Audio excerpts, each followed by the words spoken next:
بسم اللہ الرحمن الرحیم. ہارون رشید عرض کر رہا ہوں السلام علیکم ورحمۃ اللہ وبرکاتہ.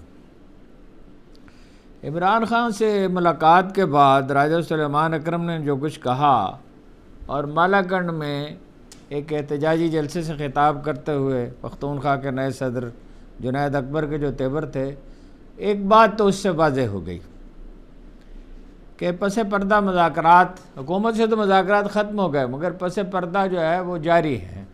کوئی بہت باقاعدہ مذاکرات نہیں ہیں مگر پیغامات آتے جاتے ہیں، تو وہ اس میں کوئی پیش رفت نہیں ہو رہی ہے. یعنی فرمائش کیا ہے عمران خان سے کہ وہ ایجیٹیشن نہ کریں. اب سوال یہ ہے کہ وہ ایجیٹیشن کیوں نہ کریں؟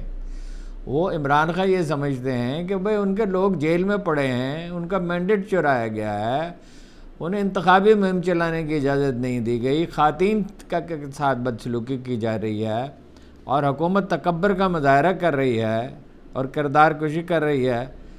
تو وہ سمجھتے ہیں کہ بند دروازہ جو ہے وہ ایجیٹیشن ہی سے کھل سکتا ہے. چنانچہ پختونخوا میں تو اس کی بھرپور تیاریاں کی جا رہی ہیں اور باقی جگہوں پہ بھی مینار پاکستان کے جلسے کی بھی کوشش تو وہ کریں گے. اجازت تو خیر وہ کیا دیں گے، لیکن یار بڑا چیلنج کیا ہے انہوں نے، عالیہ حمزہ نے. میں عرض کرتا ہوں آپ سے محترمہ وزیر اعلیٰ کو، جنید اکبر نے جو کہا وہ یہ ہے کہ آئندہ لانگ مارچ میں ایک فرق ہوگا، پچھلی اور آئندہ لانگ مارچ میں. پہلے جو لوگ ایجیٹیشن کے لیے نکلے تھے، ان کے لیڈر جو تھے وہ اداروں کے ساتھ رابطے میں تھے. اس بار ہم لوگ میدان میں نکلے تو کسی سے کوئی رابطہ نہیں ہوگا. انہوں نے یہ ایک بہت چونکا دینے والا اعلان کیا کہ اگر وہ گرفتار کر لیے گئے تو جی ٹی روڈ بند کر دی جائے، اٹک کے پل پر موٹر وے بند کر دی جائے فلاں جگہ پہ، اور شاہراہ ریشم بھی بند کر دی جائے، اور اس علاقے کے لوگوں کا نام لے کے کہا کہ فلاں لوگ یہ کریں، فلاں لوگ یہ کریں، فلاں لوگ افغانستان کا راستہ بند کریں. انہوں نے کہا میں تو نہیں اس عہدے کا آرزومند نہیں تھا. یہ بات درست ہے، وہ صحیح کہتے ہیں. وہ 3 دفعہ جیتے لیکن انہوں نے کبھی کوشش نہیں کی، اور وہ پارٹی کی ان چند لوگوں میں سے ایک ہیں جو خان صاحب سے اختلاف کرتے ہیں بعض اوقات. ظاہر ہے اپنے لیڈر سے اختلاف احتیاط سے کیا جاتا ہے، شائستگی سے کیا جاتا ہے، مگر وہ کبھی کسی عہدے کے طلبگار نہیں ہوئے. مضبوط آدمی. انہوں نے یہ بھی کہا کہ جو کچھ میں نے کہا ہے، ایک تو یہ کہا کہ خان نے مجھے کسی شادی پر ڈھول بجانے کے لیے یہ عہدہ نہیں دیا، I mean بزنس، میں کچھ کرنا چاہتا ہوں. اور یہ کہا کہ اگر میں اپنی بات پہ قائم نہ رہ سکوں، یعنی اگر کوئی وعدہ کروں اور اسے پورا نہ کروں تو میں اسی وقت پارٹی چھوڑ دوں گا، مستعفی ہو جاؤں گا. یہ بڑا انہوں نے ہولناک انکشاف کیا کہ پارٹی میں عہدے پیسوں کے عوض دیے جاتے ہیں. یہ تو ظاہر ہے. انہوں نے کہا اب یہ نہیں ہوگا، اور جو لوگ پارٹی پر پیسہ لگاتے ہیں وہ بعد میں فائدہ اٹھانے کی کوشش کرتے ہیں. دیکھیے یہ تو ہر پارٹی میں ہے، یعنی چھوٹی پارٹی میں بھی ایون ہے. پراپرٹی ڈیلر، چھوٹے موٹے منشیات بیچنے والے، قبضہ گروپ سیاسی پارٹی میں جا کے پناہ لیتے ہیں. پاپولر پارٹی میں ظاہر ہے زیادہ لوگ جا کے پناہ لیتے ہیں. پاپولیرٹی اٹ سیلف کاروبار کو فروغ دینے کا ایک ذریعہ ہے. اگر آپ ایک اعلیٰ عہدے پر پختونخوا میں، تو پارٹی ہے ہی ایک ہی پارٹی ہے. پختونخوا میں کہنے کو احمد ولی خان بھی ایک صاحب ہوتے ہیں جو عجیب و غریب قسم کی گفتگو کرتے ہیں، جنہیں دراصل علاج کی ضرورت ہے. اور مولانا فضل الرحمان کی پارٹی بڑی پرانی ہے، ایک زمانے میں بڑا اس کا اہم رول بھی رہا ہے. ان کے والد وزیر اعلیٰ بھی رہے ہیں. جماعت اسلامی بھی ہے، اس کہنے کو مسلم لیگ بھی ہے، پیپلز پارٹی بھی ہے، لیکن پارٹی دراصل وہاں ایک ہی ہے. اور وہ ظاہر ہے اس میں اس طرح کے لوگ بھی آ جاتے ہیں. اور انہوں نے یہ کہا، اس پہ مجھے تعجب ہوا کہ موجودہ تنظیمیں کام کرتی ہیں. موجودہ تنظیمیں کیسے کام کرتی رہیں گی؟ یہ بات قابل فہم نہیں ہے. ظاہر ہے کچھ عہدیدار بدلے جائیں گے اور کوئی تنظیم کی جائے گی، اور دباؤ میں ہے پارٹی. ظاہر ہے جو حالات ہیں اس کی وجہ سے حکومتی دباؤ بہت زیادہ ہے. لیکن بہرحال پرابلم ہی یہ ہے پی ٹی آئی کا کہ وہ ایک فین کلب بن کے رہ گئی ہے، اور ایک آدمی کو فیصلے کرنے ہیں. جس پہ بھی انہوں نے بھروسہ کیا بیشتر لوگوں نے دھوکہ دیا. سب سے بڑا دھوکہ تو خٹک صاحب نے دیا، اپنا گروپ بنا لیا اور بڑے زوم اس خاندان کے سب لوگوں کو الیکٹ کرا لیا، ہر قابل ذکر آدمی کو. اور لوگوں نے بھی دیا، کمزور لوگ ثابت ہوئے. اب تو انہیں فائدہ یہ ہوا ہے، نقصان یہ پہنچا ہے کہ عذاب بہت نازل ہوا ہے، تکلیفیں بہت اٹھائی ہیں کارکنوں نے، خود لیڈر نے بھی اٹھائی ہیں، لیکن چلے گئے لوگ. راجہ سلمان اکرم نے یہ کہا کہ خان صاحب نے ان سے مل کے نکلے تو انہوں نے ایک مختصر کچھ گفتگو کی اور پھر ایک مختصر سا انٹرویو دیا. قوم کو پیغام دیا ہے کہ ہم حق سچائی کے لیے کھڑے ہیں. 8 فروری کو جو کچھ ہوا اور 26 ستمبر کو جو کچھ ہوا وہ آپ لوگوں کے سامنے ہے. 1.5 سال سے میں جیل میں پڑا ہوں، لیکن اس کا سوال ہی پیدا نہیں ہوتا کہ میں کسی قسم کا کوئی سمجھوتا کروں. ڈیل کا لفظ انہوں نے استعمال کیا. انہوں نے کہا میں ان لوگوں کی طرح نہیں ہوں جو روپیہ بٹور کر ملک سے بھاگ جاتے ہیں اور لوگ جو ہیں وہ غریب سے غریب تر ہوتے جاتے ہیں. ہر ایک سے راجہ سلیمان اکرم نے کہا، تمام لوگوں سے خان صاحب نے اپیل کیا، مزدوروں کی تنظیموں سے، کسانوں کی تنظیموں سے، کہ وہ ساتھ دیں. یہ کہا کہ پاکستان کا مستقبل تابناک ہے، مگر تابناک تبھی ہوگا اگر ہم سب مل جل کر کوشش کریں گے. 8 فروری کو انہوں نے کہا کہ سوابی میں تو انشاءاللہ ایک بڑا پرشکو جلسہ ہوگا، باقی ہر جگہ لوگ اپنا قانون کے حدود میں رہتے ہوئے پرامن احتجاج کریں. اور الیکشن کمیشن کے بارے میں انہوں نے کہا جس کی مدت ختم ہو چکی ہے کہ عمر ایوب خط لکھ چکے ہیں وزیر اعظم کو، ظاہر ہے وہ اتفاق رائے سے بنتا ہے. پچھلی دفعہ تو باجوہ صاحب نے اپنا آدمی مسلط کر دیا تھا، چکمہ دے دیا تھا خان صاحب کو، تو نئی تعیناتی ہونی. انہوں نے کہا کہ کوئی جواب نہیں دیا. اگر میری گستاخی معاف کر سکے راجہ سلیمان اکرم صاحب، مسائل یہ ہیں، کسان برباد ہو گئے، شہری آبادی بھی متاثر ہوئی ہے مہنگائی سے، ہولناک مہنگائی ہوئی ہے. اب آ کے مہنگائی بڑھنے کی رفتار کچھ کم ہوئی ہے، چیزیں سستی نہیں ہوئیں. یہ جو حکومتی اعلانات ہوتے ہیں اس میں یہ مغالطہ پیدا کیا جاتا ہے کوئی چیزیں کم قیمت، سوائے سبزی کے کوئی چیز سستی نہیں. اور وہ ایک طرح سے فائدہ ہے کچھ آبادی کو، لیکن تباہی بہت بڑی ہے. کسان کل سبزی نہیں اگائے گا، چند مہینے کے بعد سبزی تو پورے سال کے بعد کوئی گندم کی طرح سال کے بعد نہیں آتی ہے. 25 کچھ سبزیاں تو ایسی 25-30 دن میں ہو جاتی ہیں، کوئی 2 مہینے میں، 2 مہینے میں، 3 مہینے میں. تو سبزیاں بہت مہنگی ہو جائیں گی، یہ بہت وقتی فائدہ ہے. گوبھی کا حال تو یہ ہو گیا کہ بانٹ کر چلے جاتے ہیں بعض اوقات کاشتکار، منڈی میں آتے ہیں اور بانٹ کر چلے جاتے ہیں. اگر کوئی حکومت ہوتی، کوئی ہوش مند لوگ ہوتے، ان کے لیے فوری طور پر ہنگامی طور پر بازار قائم کرتے، یعنی قیمتیں تو کم ہو ہی گئی تھی لیکن کچھ تو کسانوں کو فائدہ ہوتا. الٹا وہ ڈیزل کے اور پٹرول کے پیسے بھی انہیں جیب سے بھرنے پڑ رہے ہیں. تو یہ گستاخی معاف انہیں کہنے کی بات یہ تھی کہ کسان تباہ ہو گئے. 22% وہ اگر اکانومی میں کنٹریبیوٹ کرتے ہیں لیکن ان کا تناسب تو 30-40% ہے، اور اوورآل ساری آبادی پہ اس کا اثر پڑتا ہے. گندم بونے والے تباہ ہو گئے. شوگر مافیا جو ہے وہ 3 سال حالات ٹھیک رہے، لوگوں کو نقد ادائیگی ہوتی تھی، گنے کے تولہ بھی پورا جاتا تھا، ادائیگیاں بھی بر وقت ہوتی تھیں. اب جناب یہ ہے کہ وہ وہی اسی طرح شوگر مافیا کسانوں کے ساتھ وہی سلوک کر رہا ہے. اس کا نام لے کے کہنا چاہیے تھا گندم کے کاشتکار، مکئی کے کاشتکار، چاول کے کاشتکار. اب چاول تو انہوں نے ٹھیک پیدا کیا، بھیجنے والوں نے، نوسر بازوں نے سرکاری افسروں سے مل کے اس میں ملاوٹ شدہ چاول بھیج دیا. ایک بڑی تباہی دیہات میں آ رہی ہے. یعنی جتنی بہتری ہوئی تھی عمران خان کے دور میں، نہ صرف وہ ساری بہتری ختم ہو گئی بلکہ تباہی آ گئی. اس لیے کہ گندم خریدنی نہیں ہے اور کاشتکار کو فیسیلیٹیٹ کرنا نہیں. شوگر مافیا جو ہے، جس میں سارا حکمران طبقہ شامل ہے، وہ گنے کے کاشتکاروں کے ساتھ جو سلوک کر رہا ہے، نام لے کے بالکل واضح الفاظ میں یہ کہنا کہ ہم ان کے کہا تھا. ویسے انہوں نے کہ ہم تو صحافیوں کے ساتھ بھی کھڑے ہیں، یہ جو پیکا کا قانون ہے اور 26ویں ترمیم کا بھی ذکر کیا راجہ صاحب نے، لیکن بیانیہ بنانے میں تھوڑا سی ارکریزی کرنی چاہیے. اور یہ کسان ہیں جو اگلی بار آپ کی فتح کے کاشتکار ہیں، جو اگلی بار آپ کی بڑی فتح کے ضامن ہو سکتے ہیں. شہری آبادی میں کم ووٹ نہیں ملیں گے، لیکن کسان جب نکلتے ہیں، جب وہ تہیہ کر لیتے ہیں کاشتکار، تو وہ ان کے ووٹ ڈالنے کا تناسب بہت زیادہ ہوتا ہے.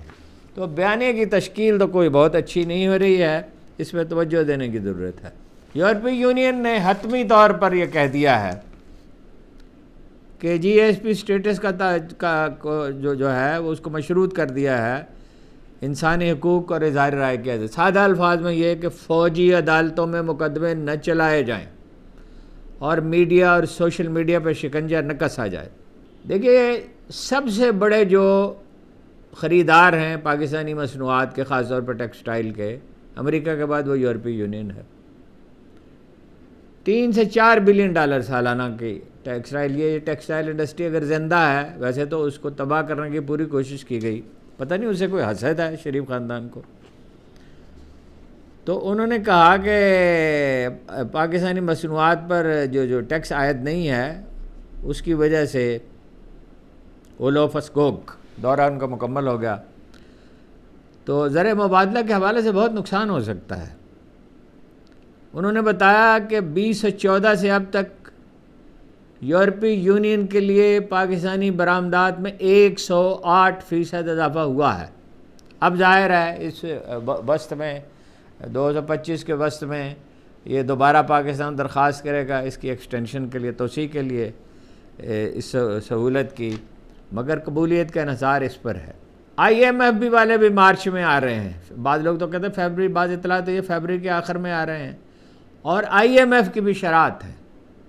اور ایک عجیب و غریب بات یہ ہوئی، میں تو اس پہ حیرت زدہ ہی رہ گیا کہ جی 2 صوبائی حکومتوں نے اپنا وہ پنجاب اور سندھ نے کر دیا ہے زرعی ٹیکس نافذ زراعت پہ، اور 2 صوبوں سے بات چیت جاری ہے. کون سا زرعی ٹیکس نافذ کیا ہے جی؟ چند ارب روپے، 2-4 ارب روپے وصول کیے جاتے ہیں، 2-4 ارب روپے اور بڑھ جائیں گے. زرعی ٹیکس ایک ہی ہے، وہ ہے عشر، فصل کا 10واں حصہ، گندم کا 10واں حصہ. یعنی اتنی گندم، کم از کم 25 بلین ٹن گندم تو ہوتی ہے، تو 2.5 بلین ٹن اگر گندم ہو تو کون بھوکا سوئے گا؟ مکئی کا 10واں حصہ، چاول کا 10واں حصہ، گنے کی آمدن کا 10واں حصہ، آلو کا 10واں حصہ، سبزیوں کا 10واں حصہ. یہ تو اللہ کا حکم ہے. یہ جو چال بازیاں ہیں، چالاکیاں، اس سے کام نہیں چلے گا. اور ٹیکس اس کو کس کو دینا ہوتا ہے؟ بوجھ کس پر پڑے گا؟ غریب آدمی تو اپنا ٹیکس دینے سے انکار نہیں کرتا، یا اپنا وہ عشر سے انکار تو نہیں کرے گا. جو 10-10 کروڑ 20-20 کروڑ روپے کے آموں کے باغات میں بکتے ہیں ان سے وصول کیا جائے نا، اور وہ 10% ہونا چاہیے. یہ برائے نام ٹیکس، یہ دکھاوے کا ٹیکس کیا ہے؟ ڈونلڈ ٹرمپ کا جناب، پہلے وہ عالیہ حمزہ والی بات کر لیں. انہوں نے پنجاب کے نئی چیف آرگنائزر عالیہ حمزہ نے وزیر اعلیٰ محترمہ وزیر اعلیٰ کو چیلنج دیا ہے کہ آپ کا سارا خاندان، آپ کی ساری سیاسی جماعتیں تمام سرکاری وسائل استعمال کر کے ایک جلسہ کر کے دیں فقط دکھائیں مینار پاکستان میں. اور ان سے پوچھا یہ گیا تھا کہ کیا آپ جلسہ گاہ میں کافی لوگ آ جائیں گے؟ انہوں نے کہا ایک مینار پاکستان کیا، ہم ایسی کئی جلسہ گاہیں بھر سکتے ہیں اگر ہمارے وہ رکاوٹیں نہ ڈالی جائیں. رکاوٹیں تو ڈالی جائیں گی، جلسے کی اجازت کیسے دے سکتے ہیں؟ 17 سیٹوں والی فارم 47 والی نون لیگ کی جو حکومت ہے وہ تو سہارے پہ کھڑی ہے.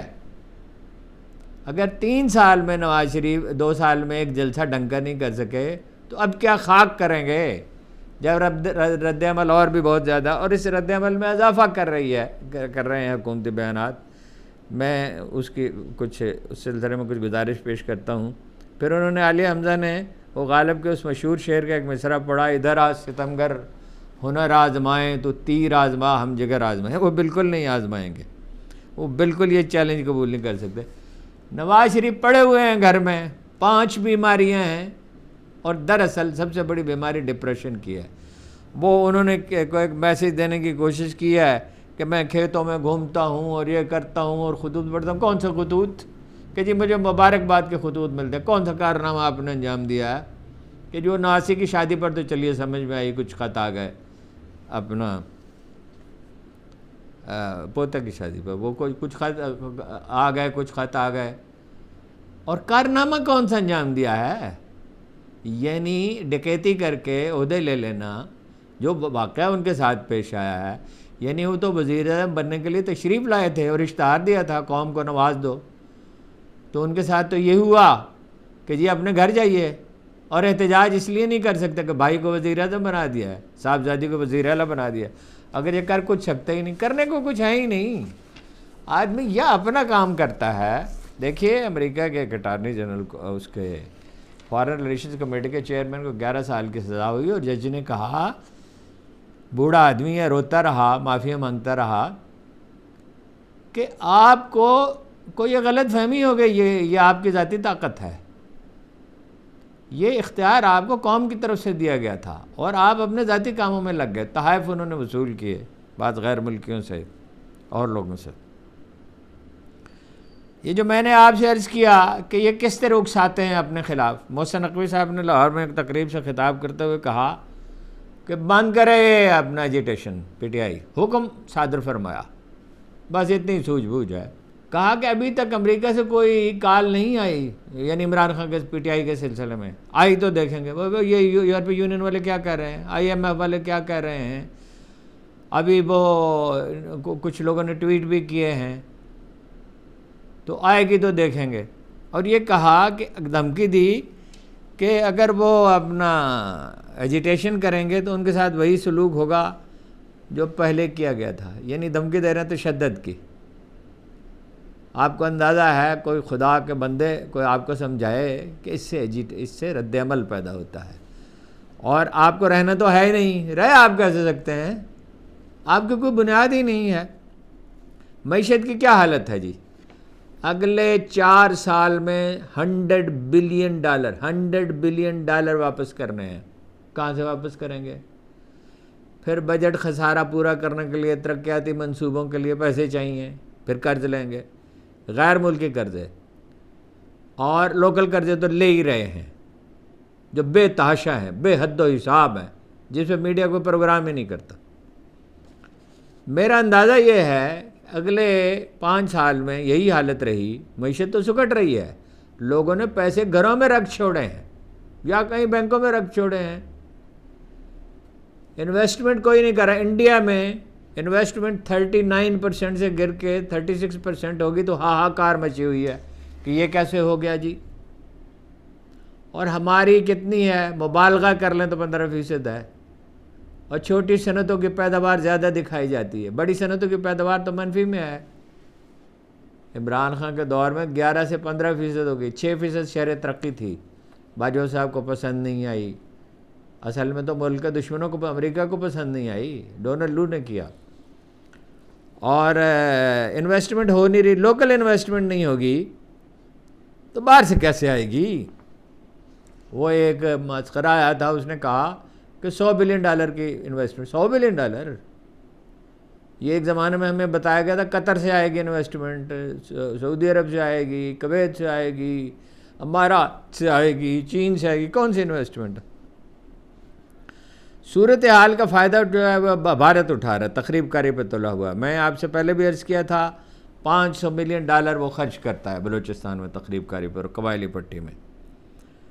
اب یہ جمعے اور ہفتے کی درمیانی رات کو افسوسناک واقعہ ہوا کلات میں، منکوچر کے مقام پر، کہ اس میں 23 ISPR کی پریس ریلیز کے مطابق 23 دہشت گرد مارے گئے، مگر سیکورٹی کے بھی 12 جوان اور افسر شہید ہوئے ہیں۔ اور حوصلے ایسے ان کے بڑھ گئے ہیں کہ کراچی کوئٹہ شاہراہ پر انہوں نے ناکہ لگا کے دونوں طرف بسوں کی طویل قطاریں لگ گئیں، اور پھر ظاہر ہے فائرنگ کا تبادلہ ہوا قانون نافذ کرنے والے اداروں میں، اور ان میں 2 مسافر بھی زخمی ہوئے، اور ایک نجی بینک پر انہوں نے دستی بم سے حملہ بھی کیا جس سے ہمارے جل گئی۔ ادھر جناب صورتحال یہ ہے، ہاتھ پاؤں پھولے ہوئے ہیں حکومت کے، کام دھندہ کچھ کرنے کے نہیں، یہ مینیجر ہیں۔ شہباز شریف صاحب حکمران نہیں ہیں، وزیر اعظم کا رول نہیں پلے کر سکتے۔ پتہ نہیں ان کو بھی بڑا شوق تھا اور لوگوں کو بھی بڑا شوق تھا ان کو وزیر اعظم بنانے کا۔ عدالتوں پہ شکنجہ کسنے کا سلسلہ جاری ہے۔ جوڈیشل کمیشن کا اجلاس ہوا پشاور ہائی کورٹ میں، مزید ایک اطلاع یہ ہے کہ 9، ایک اطلاع یہ کہ 10 ایڈیشنل ججز کی منظوری دے دی گئی ہے، اور جناب یحییٰ آفریدی کی صدارت میں اجلاس ہوا۔ پشاور ہائی کورٹ سے پی ٹی آئی والوں کو کچھ ریلیف مل جاتا تھا، یہی اسلام آباد ہائی کورٹ میں کیا جا رہا ہے، اور باہر سے لوگ لا کے یہاں اسلام آباد ہائی کورٹ کا بھی چیف جسٹس مقرر کیا جائے گا اور پشاور میں بھی محدود کیا جائے گا۔ عدالتوں کی رپورٹنگ کرنے والے اخبار نویسوں کی اکثریت یہ کہتی ہے کہ جو نئے جج مقرر کیے جا رہے ہیں اس کا پس منظر نون لیگ کا ہے زیادہ تر کا۔ یہ بھی کہا جا رہا ہے، بتایا جا رہا ہے کہ اسلام آباد ہائی کورٹ میں تیسری منزل پر 3 ججوں کے لیے کمروں کی صفائی ستھرائی جاری ہے۔ ایڈوکیٹ جنرل کا کمرہ منتقل کیا جا رہا ہے دوسری جگہ، رجسٹرار صاحب کا بھی، اور ایک تیسرا کمرہ جو ہے اس کی بھی ہو رہی۔ حامد خان صاحب کہتے ہیں کہ 10 فروری کو 26ویں آئینی ترمیم کے خلاف ملک بھر میں احتجاج ہوگا۔ اب احتجاج ہوگا تو دیکھیں گے۔ یہ وکلاء حضرات کے تو کوئی بات سمجھ سے بالا تر ہے، کیا کرتے ہیں، ایک دن باہر نکلتے ہیں پھر طویل خاموشی چھا جاتی ہے، قبرستان کا سنسناٹا، باتیں کرتے ہیں مہینوں تک، پھر کوئی خبر نہیں ملتی۔ ایک اچھی خبر بھی ہے، میرا خیال ہے کہ اس میں اسٹیبلشمنٹ کا کوئی عمل دخل ہوگا، ان کے بس کا کہاں ہے، یہ سوجھ بوجھ اتنی ان میں کہاں ہے۔ جس طرح انہوں نے ڈالر کی قیمت کو مستحکم رکھنے کے لیے چیف آف آرمی اسٹاف سمیت اسٹیبلشمنٹ نے رول پلے کیا، اگر یہ کام تو سول اداروں کا ہے کہ جائیدادوں کی یعنی ریئل اسٹیٹ کی اور کنسٹرکشن کا کاروبار کی بحالی کے لیے منصوبہ بنایا گیا ہے۔ 11 رکنی ٹاسک فورس نے 40 سفارشات پیش کی ہیں، اور اس میں ایک بہت اہم ہے، بظاہر پہلی نظر میں وہ اتنی اہم نہیں لگتی، لیکن مجھے اس کا کچھ تجربہ ہے، چونکہ رہائشی گھروں کے لیے 4 منزلہ تک عمارتیں بنانے کی اجازت دے دی جائے گی۔ اس سے بہت فرق پڑے گا۔ پہلی بار گھر خریدنے والوں سے ٹیکس وصول نہیں کیا جائے گا، مکمل چھوٹ ہوگی، اور فروخت کنندہ کے لیے ٹیکس 4% سے کم کر کے 2% کر دیا جائے گا، اور پہلی بار کے بجائے ایک سے زیادہ بار مکان خریدنے والوں کے لیے بھی ٹیکس 5% سے 4% کر دیا جائے گا، اور فیڈرل ایکسائز ڈیوٹی ختم کر دی جائے گی، اور مکان بنانے کے لیے قرض دیے جائیں گے 5 سال سے 20 سال کے لیے۔